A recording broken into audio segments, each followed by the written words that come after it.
ಜೊತೆಗೆ ಶಾಸಕರಾದಂತಹ ಭರತ್ ಶೆಟ್ಟಿ ಅವರು ಇದ್ದಾರೆ, ಅವ್ರ ಜೊತೆ ಮಾತಾಡ್ತಾ ಹೋಗ್ತೀನಿ. ಸರ್, ಈಗ ಇಡೀ ಧರ್ಮಸ್ಥಳದ ಪ್ರಕರಣದಲ್ಲಿ ಅತ್ಯಂತ ಮುಖ್ಯ ಪಾತ್ರ ವಹಿಸಿದಂತ ಮಾಸ್ಕ್ ಮ್ಯಾನ್ ಅರೆಸ್ಟ್ ಆಗಿದೆ. ಈ ಬಗ್ಗೆ ತಮ್ಮ ಪ್ರತಿಕ್ರಿಯೆ ಏನು? ಮಾಸ್ಕ್ ಅನ್ನೇನೋ ಪೊಲೀಸರು SIT ಅವರು ತೆಗೆದಿದ್ದಾರೆ, ಆದರೆ ಅದು ಸಾಕಾಗುವುದಿಲ್ಲ. ಮಾಸ್ಕ್ ಮ್ಯಾನ್ನ ಹಿಂದಿರುವಂಥ ಮುಸುಕುದಾರಿಗಳು ಯಾರಿದ್ದಾರೆ, ಈ ಸೂತ್ರಧಾರಿಗಳು ಯಾರಿದ್ದಾರೆ, ಈ ಮಾಸ್ಕ್ ಮ್ಯಾನು ಸುಜಾತ ಭಟ್ ಇವರೆಲ್ಲ ಕೈಗೊಂಬೆಗಳು ಮಾತ್ರ.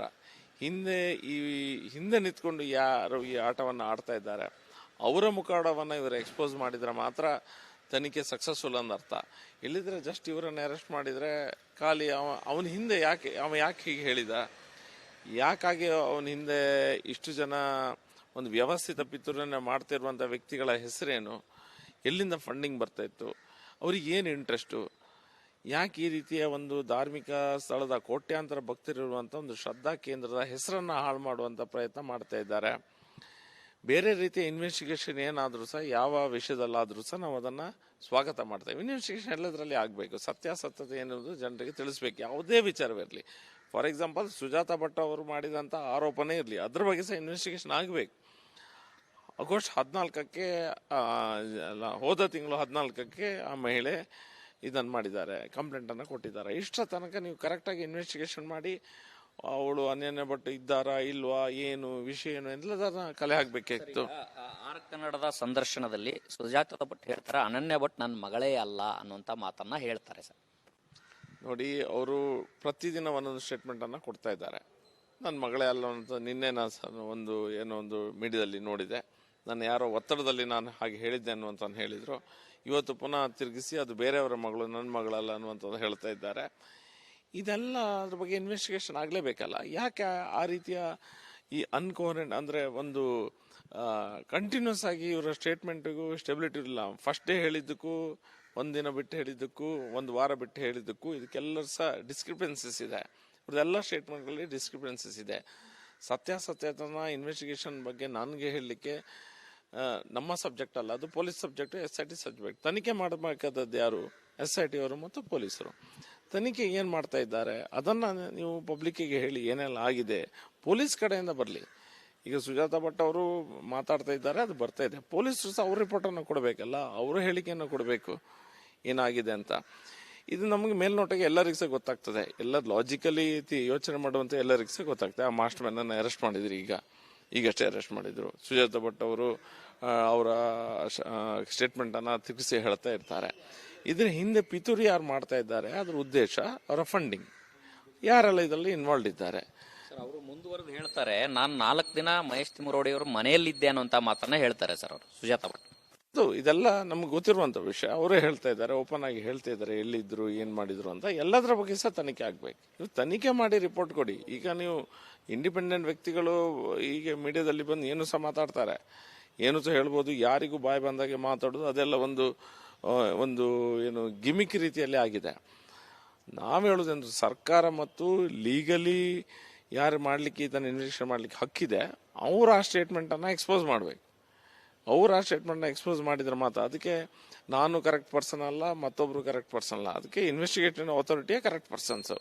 ಇಷ್ಟೆಲ್ಲ ವಿಷಯಗಳು ಒಂದು ಧಾರ್ಮಿಕ ಶ್ರದ್ಧಾ ಕೇಂದ್ರಗಳ ಮೇಲೆ ಆಗ್ತಾ ಇದೆ. ಶ್ರದ್ಧಾ ಕೇಂದ್ರವನ್ನು ಒಂದು ಕೆಟ್ಟ ರೀತಿಯಲ್ಲಿ ತೋರಿಸುವಂಥ ವ್ಯವಸ್ಥೆ ಕೆಲವು ಶಕ್ತಿಗಳು ಮಾಡ್ತಾ ಇದೆ, ಸೋಷಿಯಲ್ ಮೀಡಿಯಾದಲ್ಲಿ ಮಾಡ್ತಾ ಇದ್ದಾರೆ. ಸರ್ಕಾರ ಯಾಕೆ ಇಷ್ಟು ಟೈಮ್ ಕೈಕಟ್ಟಿ ಕೂತ್ಕೊಂಡಿತ್ತು? ಸರ್ಕಾರದ ಉದ್ದೇಶ ಏನು?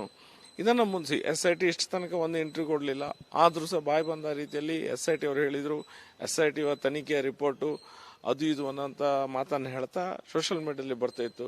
ಕಾಸ್ಟ್ಲಿ, ತುಂಬ ಎಕ್ಸ್ಪೆನ್ಸಿವ್ ಆಗುವಂಥ ಆರ್ಟಿಫಿಷಿಯಲ್ ವಿಡಿಯೋಸ್ಗಳನ್ನು ಮಾಡಿ ಪುನಃ ಅದನ್ನು ಸ್ಪಾನ್ಸರ್ ಮಾಡಿ ಬಿಡ್ತಾ ಇದ್ರು. ಅಂದರೆ ತುಂಬ ಲಕ್ಷಗಟ್ಟಲೆ ದುಡ್ಡು ಬೇಕು ಅದಕ್ಕೆ ಸ್ಪಾನ್ಸರ್ ಮಾಡಿ ಪುನಃ ನೀವು ಅದನ್ನು ಪುಷ್ ಮಾಡಲಿಕ್ಕೆ ಸೋಷಿಯಲ್ ಮೀಡಿಯಾದಲ್ಲಿ. ಇಷ್ಟ ಹಣವನ್ನು ಯಾರು ಎಲ್ಲಿಂದ ಕೊಟ್ಟರು?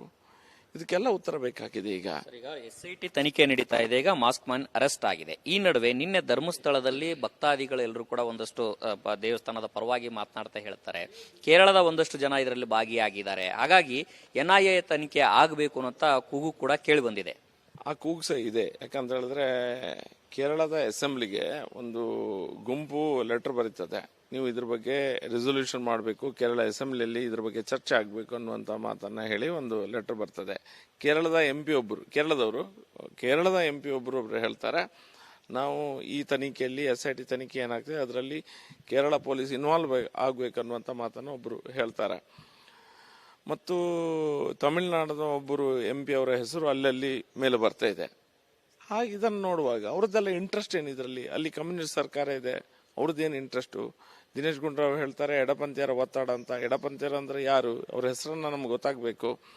ಹೊರ ದೇಶದ TV ಚಾನೆಲ್ಗಳಲ್ಲಿ ಬರ್ತದೆ, ಅಲ್ ಜಜೀರಾದಲ್ಲಿ ಬರ್ತದೆ, ಹಗಲು ರಾತ್ರಿ ಪ್ಯಾಲೆಸ್ಟೈನು ಹಮಾಸ್ ಯುದ್ಧದ ಬಗ್ಗೆ ಹಾಕುವಂತ ಒಂದು ಚಾನೆಲ್ ಧರ್ಮಸ್ಥಳದ ಒಂದು ವಿಷಯವನ್ನ ಈ ಸೋಷಿಯಲ್ ಮೀಡಿಯಾದಲ್ಲಿ ಹೇಗೆ ಬರ್ತಾ ಇದೆ ಅದೇ ರೀತಿಯಲ್ಲಿ ಅಲ್ಲಿ ಪ್ರತಿಬಿಂಬಿಸುವಂತ ವ್ಯವಸ್ಥೆ ಮಾಡ್ತದೆ. BBC ಬರ್ತದೆ.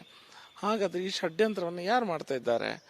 ಸ್ಥಾಪಿತ ಹಿತಾಸಕ್ತಿಗಳಂದ್ರೆ ಇವ್ರದ್ದು ದೊಡ್ಡದಾದ ತಂಡ ಇದೆ, ಅವರನ್ನು ಎಕ್ಸ್ಪೋಸ್ ಮಾಡಲೇಬೇಕು. ಧಾರ್ಮಿಕ ಶ್ರದ್ಧಾ ಕೇಂದ್ರವಾದ ಧರ್ಮಸ್ಥಳದ ಮೇಲೆ ಕೋಟ್ಯಾಂತರ ಭಕ್ತರಿದ್ದಾರೆ. ಹಿಂದೆ ಶಬರಿಮಲೆಯಲ್ಲಿ ಮಾಡಿದ್ರು, ನಿಮ್ಗೆ ಗೊತ್ತಿರುವಂತ ವಿಷಯ. ಅನಂತಪದ್ಮ ದೇವಸ್ಥಾನದಲ್ಲಾಗಿದೆ, ಶನಿ ಶಿಗ್ನಾಪುರದಲ್ಲಾಗಿದೆ, ಈಶಾ ಆಶ್ರಮದಲ್ಲಾಗಿದೆ, ಕಂಚಿ ಮಠದಲ್ಲಾಗಿದೆ. ಈಗ ಈ ರೀತಿ ನಮ್ಮ ಧಾರ್ಮಿಕ ಕ್ಷೇತ್ರಗಳನ್ನ, ಶ್ರದ್ಧಾ ಕೇಂದ್ರಗಳನ್ನ ಟಾರ್ಗೆಟ್ ಮಾಡ್ತಾ ಇದ್ದಾರೆ. ಹಿಂದೂ ಸಮಾಜದ ಒಳಗೆ ಒಂದು ಅಸ್ಥಿರತೆಯನ್ನು ತರುವಂತ ಪ್ರಯತ್ನ ಮತ್ತು ಹಿಂದೂ ಸಮಾಜವನ್ನು ಒಡೆಯುವಂತ ಪ್ರಯತ್ನ. ಯಾವುದೋ ಒಂದು ರೀಸನ್ ಅನ್ನು ಕೊಟ್ಟು ಆ ರೀಸನ್ ಅನ್ನ, ಆ ಕಾರಣವನ್ನು ಮುಂದಿಟ್ಕೊಂಡು ಧಾರ್ಮಿಕ ಶ್ರದ್ಧಾ ಕೇಂದ್ರಗಳನ್ನು ಒಡೆಯುವಂತ ಕೆಲಸ ಒಂದು ತಂಡ ಮಾಡ್ತಾ ಇದೆ. ಅದೇ ಎಕ್ಸ್ಪೋಸ್ ಆಗ್ಬೇಕು. ತಾವು ಶಾಸಕರಾಗಿ ರಾಷ್ಟ್ರೀಯ ತನಿಖೆ ಆಗಬೇಕು ಅನ್ನೋ ಒತ್ತಾಯ ಏನಾದ್ರೂ ತಾವು ಮಾಡ್ತೀರಾ ಸರ್ಕಾರಕ್ಕೆ? ಖಂಡಿತ ಖಂಡಿತ. ರಾಷ್ಟ್ರೀಯ ನಾವು ಇದನ್ನು ಸಹ ಹೇಳಿದ್ದೇವೆ. ನಿಮ್ಗೆ ಆಗದಿದ್ರೆ ಹೇಳಿ, ಇದನ್ನ ರಾಷ್ಟ್ರೀಯ ತನಿಖೆಯಾಗಿ ಈ ಇಶ್ಯೂ ಏನಿದೆ, ಯಾರೆಲ್ಲ ಇದ್ರ ಹಿಂದೆ ಧರ್ಮಸ್ಥಳದ ಶ್ರೀ ಕ್ಷೇತ್ರದ ಹೆಸರನ್ನ ಹಾಳು ಮಾಡುವಂತ ಪ್ರಯತ್ನವನ್ನ ಮಾಡ್ತಾ ಇದ್ದಾರೆ, ಅವರನ್ನೆಲ್ಲ ನಿಮಗೆ ತನಿಖೆ ಕರೆಕ್ಟ್ ಆಗಿ ಮಾಡ್ಲಿಕ್ಕೆ ಆಗದಿದ್ರೆ ನ್ಯಾಷನಲ್ ಇನ್ವೆಸ್ಟಿಗೇಷನ್ ಏಜೆನ್ಸಿಗೆ ಯಾವುದಕ್ಕಾದ್ರೂ ರೆಕಮೆಂಡ್ ಮಾಡಿ, ನಿಮ್ಮಲ್ಲಿಂದ ಕಳಿಸಿಕೊಡಿ. CBI ಇರ್ಬೋದು, NIA ಇರ್ಬೋದು, ED, any of this agency, central ಏಜೆನ್ಸಿಗೆ ಕೊಟ್ಬಿಡಿ. ಅವರದ್ದು ಮೋಡಸ್ ಆಪರಂಡಿ ಔಟ್ಸೈಡ್ ಕರ್ನಾಟಕ ಇರ್ತದೆ, ಔಟ್ಸೈಡ್ ಇಂಡಿಯಾ ಸಹ ಇರ್ತದೆ. ಅವರಿಗೆ ಅದರ ಪವರ್ ಸಹ ಇರ್ತದೆ, ಅವರಿಗೆ ಶಕ್ತಿ ಇದೆ ಅವ್ರ ಹತ್ರ ಆ ರೀತಿ ಇನ್ವೆಸ್ಟಿಗೇಷನ್ ಮಾಡುವಂಥದ್ದು. ನಮ್ಮ SITಗೆ ಈಗ ಅಲ್ ಜಜೀರಾದಲ್ಲಿ ಯಾಕೆ ಬಂದಿದೆ ಅನ್ನುವಂಥದ್ದನ್ನು ಫೈಂಡ್ ಔಟ್ ಮಾಡಲಿಕ್ಕೆ ಕಷ್ಟ ಆಗ್ಬೋದು. ಆದರೆ ಕೇಂದ್ರೀಯ ಇನ್ವೆಸ್ಟಿಗೇಷನ್ ಏಜೆನ್ಸಿಗಳಿಗೆ ಆ ಒಂದು ಶಕ್ತಿ ಇರ್ತದೆ. ಈ ನಡುವೆ ಒಂದಷ್ಟು ಜನ ಧರ್ಮಸ್ಥಳ ಹುಂಡಿಗೆ ಬರುವಂತಹ ಹಣದ ಲೆಕ್ಕ ಕೇಳ್ತಾ ಇದ್ದಾರೆ. ಅಲ್ಲ, ಅದು ಸರ್ಕಾರಕ್ಕೆ ಅವರಿಗೆ ಬಿಟ್ಟಂತ ವಿಷಯ. ನೋಡಿ, ಅಲ್ಲಿ ಏನೇ ಆಗಿದ್ರು ಸಹ, ಯಾವುದೇ ಇನ್ವೆಸ್ಟಿಗೇಷನ್ ಯಾವ ವಿಷಯಲ್ಲಾದ್ರೂ ಸಹ ನಾವು ಸ್ವಾಗತ ಮಾಡ್ತೇವೆ. ಹುಂಡಿಯಲ್ಲಿ ಬಂದ ಹಣ ಇರ್ಬೋದು, ಅಲ್ಲಿ ಆರೋಪಗಳಿರ್ಬೋದು, ಎಲ್ಲದರ ಬಗ್ಗೆ ಸಹ ತನಿಖೆ ಆದರೆ ನಾವು ಸ್ವಾಗತ ಮಾಡ್ತೇವೆ. ಆದರೆ ಅಲ್ಲಿರುವಂಥ ನಮ್ಮ ಮಂಜುನಾಥ ಸ್ವಾಮಿ ಅಣ್ಣಪ್ಪನ ವಿರುದ್ಧ ನೀವು ತಪ್ಪು ಕಲ್ಪನೆಯನ್ನು ಸೃಷ್ಟಿಸುವಂಥ ಪ್ರಯತ್ನ ಮಾಡಿದರೆ, ಇವತ್ತು ಉತ್ತರ ಕೊಟ್ಟಿದ್ದು ನಾವು ಯಾರು ಸಹ ಅಲ್ಲ, ಸರ್ಕಾರ ಸಹ ಅಲ್ಲ, ಕರಾವಳಿಯಲ್ಲಿರುವಂಥ ಮಂಜುನಾಥ, ಅಣ್ಣಪ್ಪ, ಕಲ್ಲುಗುಡ್ಕ, ಪಂಜುರ್ಲಿ ಉತ್ತರ ಕೊಡ್ತಾ ಇದ್ದಾರೆ. ನಾವು ಯಾರು ಸಹ ಅವ್ರ ಮುಂದೆ ನಾವು ಏನು ಸಹ ಅಲ್ಲ. ಹುಂಡಿಗೆ ಬರುವಂತ ಭಕ್ತರ ಹಣ ಅನ್ನದಾನಕ್ಕೆ ಒಂದಷ್ಟು ಭಕ್ತರ ಹಣ ಏನಿದೆ ಅದರಲ್ಲಿ ಅನ್ನದಾನ ಆಗುತ್ತೆ, ಆದ್ರೆ ಹುಂಡಿಗೆ ಬರುವಂತ ಹಣ ಏನಿದೆ ಅದು ರಾಜಕಾರಣಿಗಳಿಗೆ ಹೋಗುತ್ತೆ ಅನ್ನುವಂತ ಆರೋಪವು ಕೇಳಿಬಂದಿದೆ. ನನಗೆ ಇದ್ರ ಬಗ್ಗೆ ಏನು ಮಾಹಿತಿ ಇಲ್ಲ. ಆರೋಪಗಳು ಇರ್ಬೋದು, ತನಿಖೆ ಮಾಡ್ಲಿಕ್ಕೆ ಮತ್ತೊಂದು ತನಿಖೆ ಮಾಡ್ಲಿಕ್ಕೆ ಇದ್ರೆ ಮಾಡ್ಬೋದು, ಅವ್ರಿಗೆ ಸರ್ಕಾರಕ್ಕೆ ಬಿಟ್ಟಂತ ವಿಷಯ. ಎಲ್ಲ ಆರೋಪಗಳು ಮೊನ್ನೆ ನಡೆದಂತ ಪ್ರಗತಿಪರ ಮತ್ತು ಸಮಾನ ಮನಸ್ಕರ ಸಭೆಯಲ್ಲಿ ಕೇಳಿ ಬಂದಿರುವಂತ ಆರೋಪ. ನಾನು ಹೇಳುದು ಅದೇ, ನೀವು ಇನ್ವೆಸ್ಟಿಗೇಷನ್ ಮಾಡಿ, ಈ ರೀತಿ ಆರೋಪಗಳು ಬರ್ತಾನೆ ಇರ್ತದೆ. ಬಂದಾಗ ನೀವು ಇದ್ರ ಹಿಂದೆ ಏನು ಸತ್ಯಾಸತ್ಯದ ಬಗ್ಗೆ ನೀವು SIT ಮಾಡಿದ್ರಿ, ನೀವು ಆ ಇನ್ವೆಸ್ಟಿಗೇಷನ್ ಸರ್ಕಾರದ ಒಂದು ಭಾಗ. ನೀವು ಆ ಇನ್ವೆಸ್ಟಿಗೇಷನ್ ಹೆಸರಲ್ಲಿ ಧಾರ್ಮಿಕ ಶ್ರದ್ಧಾ ಕೇಂದ್ರ ಹೆಸರನ್ನ ಹಾಳು ಮಾಡುವಂಥದ್ದು ಏನು ಮಾಡ್ತಾ ಇದ್ರಿ?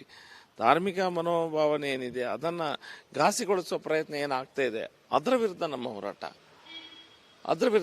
ಈ ಇನ್ವೆಸ್ಟಿಗೇಷನ್ ಅದೆಲ್ಲ ಸರ್ಕಾರಕ್ಕೆ ಬಿಟ್ಟಂಥದ್ದು, ಏನು ಬೇಕಾದ್ರೆ ಮಾಡಲಿ. ಅವರು ತನಿಖೆ ತಾವು ಮಾಡಿ, ತನಿಖೆಗೆ ಸ್ವಾಗತ ಇದೆ. ಆದರೆ ತನಿಖೆ ಹೆಸರಿನಲ್ಲಿ ಧಾರ್ಮಿಕ ಶ್ರದ್ಧಾ ಕೇಂದ್ರದ ಮೇಲೆ ಅಪನಂಬಿಕೆ ಬರೋ ರೀತಿಯಲ್ಲಿ ನಡೆದುಕೊಳ್ಬಾರ್ದು ಅನ್ನೋ ಮಾತನ್ನ ಶಾಸಕ ಭರತ್ ಶೆಟ್ಟಿ ಅವರು ಹೇಳಿರುವಂತದ್ದು. ಕ್ಯಾಮರಾ ಪರ್ಸನ್ ಮಂಜುನಾಥ್ ಜೊತೆ ಹನುಮಂತ ದುರ್ಗ, ಧಾರ ಕನ್ನಡ, ಬೆಂಗಳೂರು.